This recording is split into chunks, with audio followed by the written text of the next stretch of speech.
turn left onto Savannah Way, then your destination will be on the list.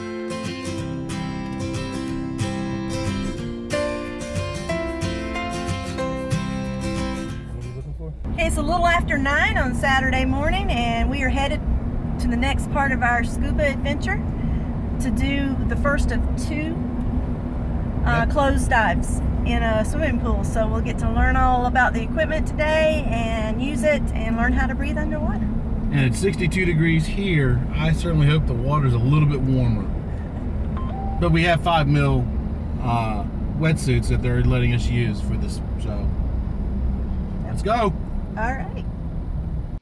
So we were on our way to the dive place, and we were both kind of nervous, not knowing what to expect. But our instructor, Justin, did a real good job of putting us at ease and tell us exactly everything was going to happen every step of the way. Did a good job for really making us feel comfortable.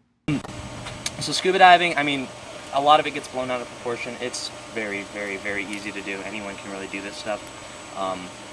Biggest tip I guess I can give you right off the bat is don't take it too seriously.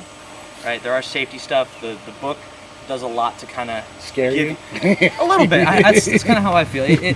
It gives you all of the important information, which, you know, all at once sounds a little scary because it's like, oh, there's all this crap that can happen to me, and there is, but that's only really if you're freaking out, panicking, having a bad time already. Right? I compare scuba diving to like yoga.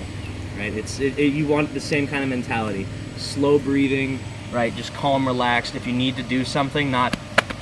Right, just, oh, I need to grab my octo. Reach down, grab your octo, pull it out, right? Okay, so once you're there, go ahead and grab your regulator. The BCD is on. Now we're gonna set the regulator up and connect it to the BC. So that side, that flat little surface, that circle is gonna go against that rubber O-ring. That's what seals. So, regulators are always gonna come around the diver's right-hand side.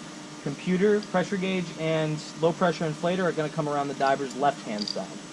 So after we got all of our gear set up, we got into the water, and Justin did final weight checks for the girls, and then I also used that as an opportunity to adjust my fins again. I really cranked them down, and then while we were there, and one of the guys was complaining about his fins were hurting, Justin says they're probably too tight, so I figured that was probably the same with mine.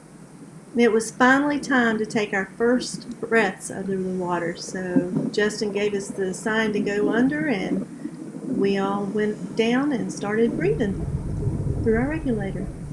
It was kind of nervous, but exciting at the same time. And I think those first couple of minutes were probably the hardest because you have to mentally get over the fact that you're breathing under the water. yes. So the first couple of minutes we were just getting acclimated, and like a dummy, my octo was not clipped in for some reason. It kept banging on the ground.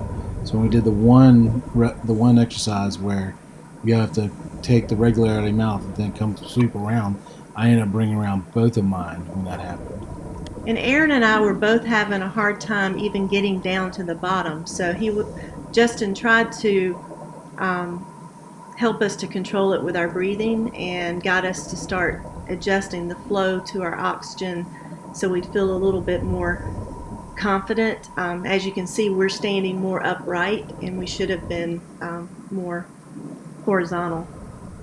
And during that process, water got into my mask. And since I'm a little claustrophobic, I started panicking a little.